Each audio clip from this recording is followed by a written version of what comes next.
Let's get started with our first news. Corey Sandhagen recently explained why he feels a bit bad for Sean O'Malley after his second loss to Merab. In an interview with MMA Fighting, Sandhagen opened up about why he has empathy for Sean, describing him as one of those guys who genuinely thinks about life in terms of a journey. He said he relates to that big time because he knows what it's like to change so many things in your life, trying to become a better fighter, only to be disappointed when it doesn't go the way you hoped. Sandhagen pointed out that it's really tough to put in all that work, change your habits, your training, even your mindset, and then see it fall short on fight night. He said it sucks that life doesn't always work out like that, where you can control everything and guarantee the result you want. So he feels for Sean because he understands how hard that process is, both physically and mentally. Talking about the fight itself, Sandhagen said Sean looked a bit off in this last bout, even more off than he did the last time. He admitted he's not exactly sure why that was the case. Maybe it was the pressure, maybe it was the opponent, or maybe it was something else entirely. But he didn't hold back in praising Merab, saying Merab looked super on that night. He described Merab as building really good momentum in his career, getting more and more confident with every single fight. Sandhagen even admitted that he's genuinely excited to face Merab himself. He respects the challenge Merab presents and believes he's the guy who can beat him. He talked about how he can't wait to finally become a world champion, suggesting that facing and beating someone like Merab would be a huge part of achieving that dream. He also shared some thoughtful comments about the way Sean O'Malley is perceived in the MMA world. Sandhagen mentioned that Sean often gets labeled as a star before he even gets recognized as a really good fighter. He thinks that's not entirely fair because in his opinion, Sean is actually a really good fighter. Not just that, he's an incredibly athletic guy. Sandhagen explained that when you have that level of athleticism, you're capable of making a lot of changes in your game. But there's a catch. If you don't pick things up quickly, it can be hard to evolve. He believes Sean absolutely has that ability. Just being such a naturally gifted athlete means he's got the raw potential to make the adjustments he needs. But Sandhagen was also clear about what those changes need to be.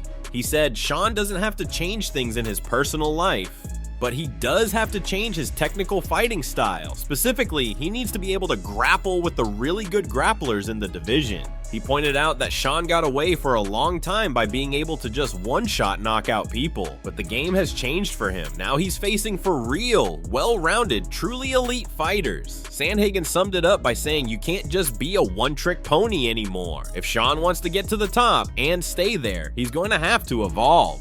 Now let's move on to another news. Jon Jones claims he has re-entered the UFC's testing pool, sparking plenty of reactions and speculation across the MMA world. The announcement came in typical Jones fashion, casual, a bit cryptic, and guaranteed to get everyone talking. It all kicked off after Donald Trump announced he'd be hosting a UFC event at the White House, which was already a huge shock for combat sports fans. Jones then jumped on X, writing simply, "Fighting at the White House," with that signature eyes emoji, leaving people to wonder if he was joking or dropping a real hint about his plans. He didn't stop there. He followed up with, "Just re-entered the testing pool. That lasted for about 2 weeks. Figured we'd keep everyone's options open."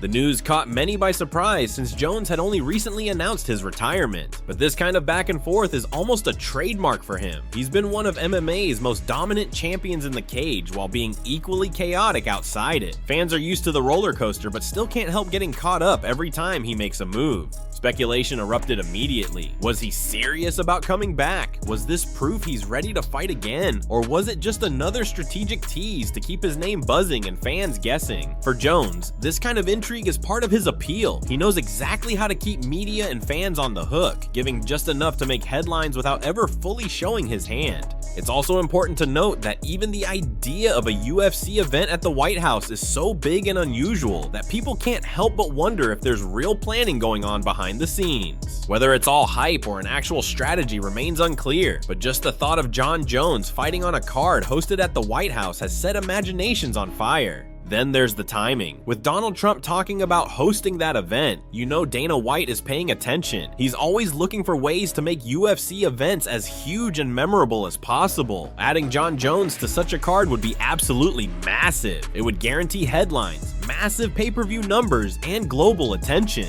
But this is Jon Jones we're talking about. If there's one thing fans have learned, it's that you can never really predict what he'll do next. He has a talent for keeping everyone on edge, turning even a simple social media post into a headline. That unpredictability is exactly why fans can't stop talking about him. Whether he fights at the White House or in another blockbuster event, one thing is clear: Jon Jones knows how to stay in the spotlight, and everyone will be watching to see what he does next. Now, moving on to another news, Conor McGregor weighed in on the idea of fighting at the White House, and he did it in classic McGregor style, full of confidence and bravado. On X, he shared how fighting at such an iconic location would help him focus on his return correctly. He wrote, "My accuracy is my superpower. Most do not know this, but in my right eye, I have 20/10 vision. I am the 1% of humans that has this. In my left, I am 20/20. Accuracy is final. I have most KOs of all by a long shot, and I've been chilling on my yachts for the last 4 years. To return at the White House with my sniper accuracy would be a very intriguing offer and would bring me back to focus on my return correctly."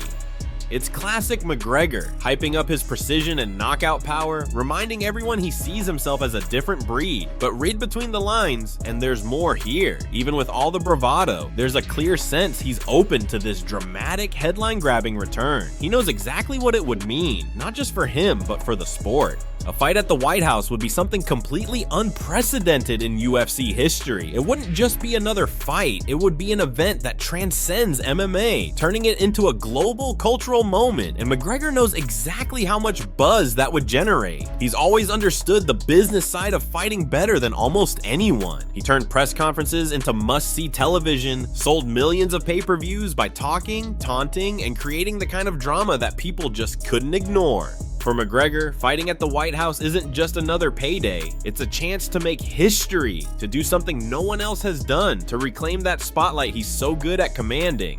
He's been away from the cage, enjoying yachts, investing in businesses, living a lifestyle most fighters only dream about. But that luxury comes with a downside: losing that competitive edge. By his own words, fighting at the White House would help him get back to business the right way. It's the perfect motivation to snap back into that obsessed, driven, razor-sharp version of himself that took over the sport in the first place. And let's be honest, if there's anyone who knows how to make the most of a spectacle, it's Conor McGregor. Picture him on the White House lawn, suited up, talking trash, selling the fight in front of the world's cameras. It's tailor-made for him, and so while it's easy to dismiss his post as more trash talk, it's clear he understands the moment's power. Fighting at the White House would be historic, iconic, and exactly the kind of platform to focus on his return correctly, and remind everyone why they can't stop watching him. Now let's move on to another news. Paddy Pimblett recently posted a video to his YouTube channel documenting his time in Las Vegas for UFC 317. In the video, he gave fans an inside look at his training camp, sharing footage of himself putting in work at the iconic Extreme Couture gym, and most notably, sparring with Strickland. Paddy described the whole experience in classic Paddy style: straightforward, cheeky, and totally unfiltered. He talked about the wrestling session, admitting with a laugh that he's never really wrestled in an actual fight before. It was that self-deprecating humor fans love him for, showing he doesn't take himself too seriously even when he's grinding in the gym. He even joked about Strickland giving him a hard time, asking how the hell he ever made 155 pounds, suggesting that he might not be anywhere near that weight when it comes time to actually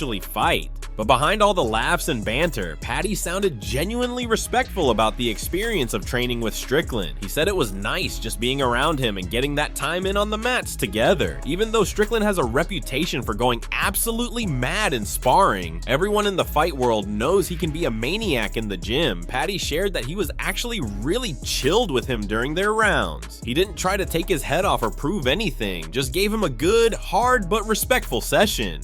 Paddy even went out of his way to call Strickland a good guy.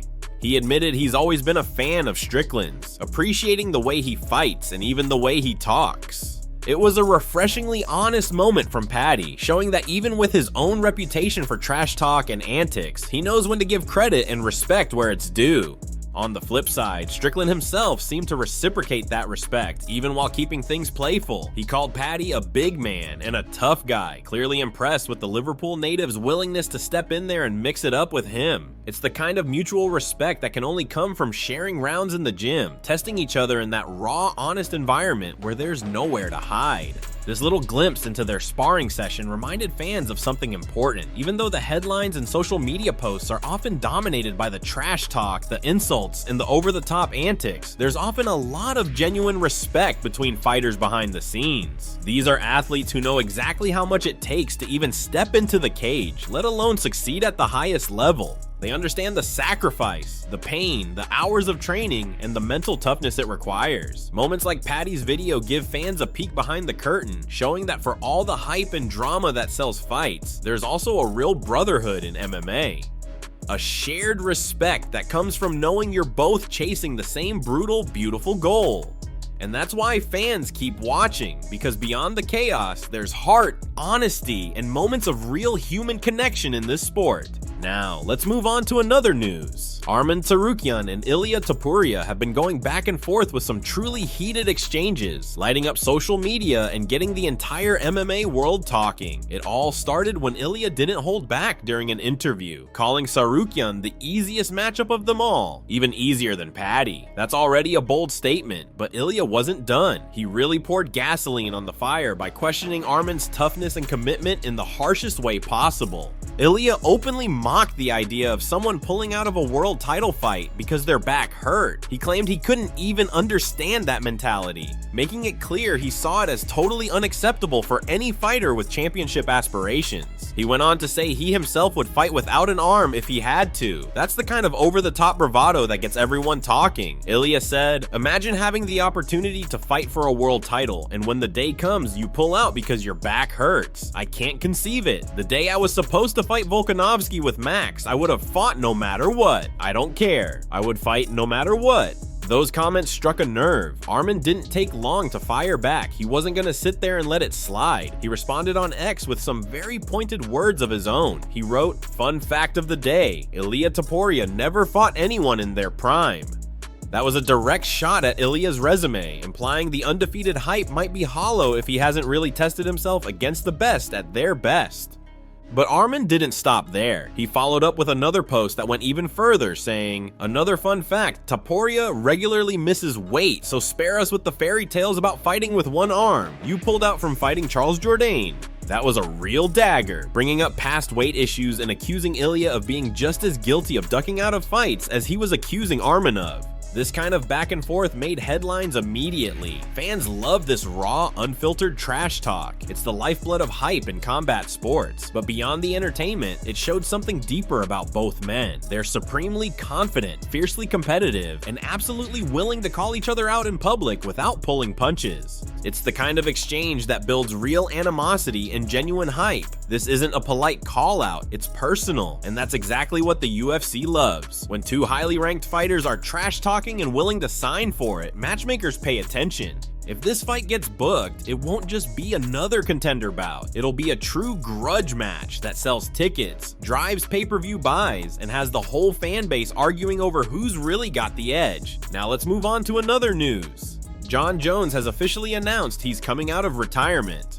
That's right, just a week after saying he was done with the sport, Jones shocked fans by revealing he's re-entered the drug testing pool, which all but confirms his return to active competition. At first, this sudden change of heart might seem bizarre, but when you look closer, it starts to make sense. Many believe his quick retirement wasn't really about the fight game, but more about personal issues, specifically his recent hit-and-run incident that made headlines and stirred plenty of controversy. Even Dana White weighed in shortly after the retirement news, saying Jon's exit wasn't about avoiding Tom Aspinall. That alone hinted that his decision had more to do with everything outside the cage than any fear of an opponent. Now, with those legal issues seemingly behind him, Jones appears to be flipping the switch again. He seems ready to step back into the chaos. But here's the twist. Who does he fight next? That question is still completely unknown. However, don't be surprised if he's eyeing Aspinall. It almost feels like Jones operates on his own code. Maybe the idea of walking into the cage and taking the belt from Aspinall means more to him than simply defending his own title. Maybe that's the motivation he needed to come back.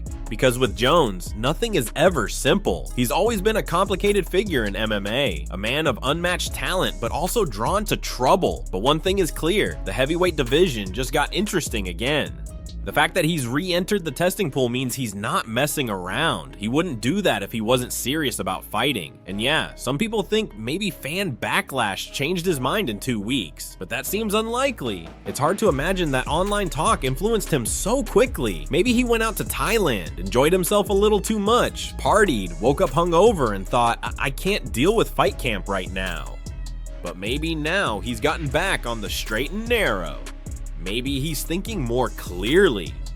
Maybe he looked at the money on the table and realized he was leaving too much behind if he stayed retired. And of course, there's the idea that he has a new opponent in mind. With Tom Aspinall recently crowned interim champ, that matchup would be huge. With Jones, you just never know. But if he's serious about coming back, and all signs point to yes, then the heavyweight division just became a lot more exciting. Fans will be watching every move he makes. Because love him or hate him, Jones is box office. He's drama. He's the fighter people pay to watch, whether it's to see him win or to see him get beat.